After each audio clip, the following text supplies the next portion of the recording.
What's the worst part about Halloween? Is it the screaming kids knocking on your door demanding processed sweets? I only have protein powder, get away from me! Or is it having to watch scary films, even though you've told everybody you don't like them? No, please, I don't want to watch more coding tutorials. It's actually carving this dumb thing. Carving pumpkins has been a Halloween tradition since 1866. Stupid. And honestly, it's annoying. Because I don't have the dexterity for that kind of precision, so I decided to 3D print one instead. Now, I was going to design my own, but it didn't look great, and I just learned how to use Fusion 360, so I thought, why not just use a pre-existing model? Which went as well as you would think. First, we need a funny face for the pumpkin. After some internet searching, I narrowed it down to 3 options. A Mike Wazowski meme face, Peter Griffin staring into my soul, Ryan, don't! Big, chunkish, big... or Squidward in the scene where he gets squished. What the Sigma? My artistic vision has no bounds. In the end, I went with Mike Wazowski because he's the roundest after all. I imported the model, but then I had to convert the mesh into an object manually. Why can't they just automatically do this? Autodesk is worth 62 billion with a B, and you're telling me you can't create the 3D model when I just import the sketch or whatever it's called? Like the quality measures, I just want to import the object in, and it goes, oh, I know what this is. You can cut it up now. Anyway, I prepared to dissect Mike. Sorry, buddy. I split him in half, leaving his feet exposed, which I decided to keep, which I can attach to the pumpkin later. I really don't know how I got here. It's actually quite morbid. I'm working with an Ultimaker 2 printer in an open workspace, so I hope nobody questions me when they see what I'm printing. What's that you're printing? And I'll have to explain it's Mike Wazowski, but it's a specific image of Mike with 2 human eyes, and yeah, that's not going to go well. Looking around for some pumpkin options, these were way too big. I mean, maybe if I had the bigger budget, but I'm a cheapskate, so we're going for these smaller pumpkins instead. These little chibi guys can still work.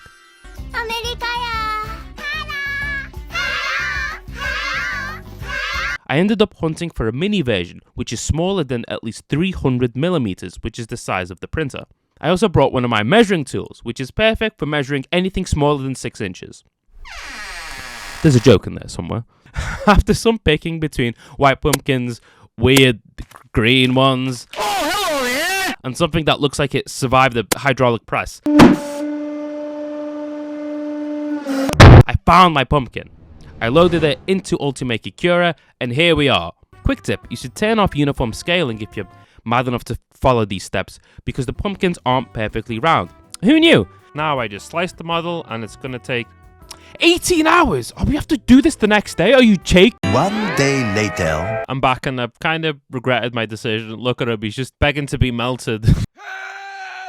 I don't think he wants to live. So now we just remove the print from the base plate, which should be simple enough, but knowing me, I struggled a lot. Okay, so we have to heat up the base plate, wait for it to get to around 60-70 degrees, take it out and try and scrape it again. It doesn't work, so we have to do it again and again and again.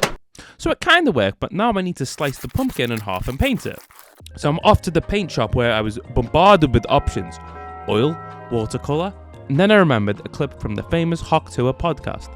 Acrylic, enamel, or spray paint are the best way to go for 3D print painting. Thanks, random podcast woman. I can't remember your name. No worries, you stupid idiot. That was oddly aggressive. Now all I have to do is just paint it and it's basically done. What could go wrong? Everything went wrong.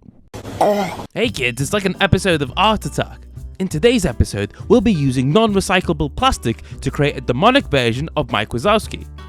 Psst, hey, I don't know how much time left. I need your help before he covers me in chemicals. I found this cheap orange paint for under £3, which is perfect for this kind of scenario. Yeah, that's foreshadowing. Maybe just spend a bit more money on getting the better paint, because you'll see it causes me more headache than good. I thought it would be like giving him makeup, but it feels like I'm just giving him radiation poisoning. I've been painting for 20 minutes. This is literally the best I can do. So we're just going to let it dry and attempt to blend in the colours later. I don't know. We could maybe add more layers. Okay, we have came back and this looks dreadful. Why is it so awful? I think we need to go back to the drawing board because you can see the individual layers through the paint. It looks disgusting. I went to the arts and crafts shop again and found some sandpaper and cheap white spray paint. I actually got an A star on art, but painting a 3D model wasn't on the syllabus, as you can clearly see. As I mentioned, this thing looks awful, but I reckon we can fix it. When sanding this down, you should wear 2 masks unless you want to breathe in some ABS plastic, which I'm guessing is not good for you. A few coats later, and Mike kinda looks like a plastic chair from the spray can bottle. Alright, are we on, what step are we on? Step 4? Forget everything that I've just said. Let's start from here. Let's get the model online, cut it in half, and when you have the face, don't use the acrylic paint just yet. Sand it down, have a white coat of paint, and now you can paint it properly with the acrylic paint. And it's a lot smoother. Look at this, the paintbrush is just gliding across the canvas now. See, now he looks comparatively a lot better. So now the next step is to cut the actual pumpkin in half. So we're cutting this now, and now you can see I can just scoop all the guts out, but I'm not doing it from the top, I'm doing it from the side. So it took way less than it normally does. So this method is a lot better than a normal pumpkin. Don't ask how many hours I've spent doing this, because I forgot because it took so long. Who cares, because that's 1 point to me, and hopefully no one's keeping track of the score. Some people would say, but Eamon, it doesn't glow like a regular pumpkin. Now, putting a candle inside of this would probably be the most historically accurate solution for this. But you see, I'm not allowed near fire since of the incident. Get out. It's gonna explode. So we're just gonna use this LED push light instead. Oh yeah! If you want to create something similar, maybe pick a thinner model, but turning the light off still gave it a spooky vibe.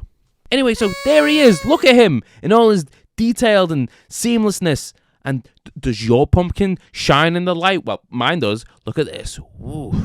If you like that video, I've got another one coming out in a week. Unless if you're seeing this in the future, then it's probably out. Where I turn my friend Joe's wizard staff into an electronically powered one. Don't ask how we came up with this. But if you enjoy cool creations and wacky gizmos, you can hit the subscribe button and keep up to date. Alright, see you soon. Please, you have to help me. The only way I can live is if you guys like, comment, and subscribe. It's the only way. It's the only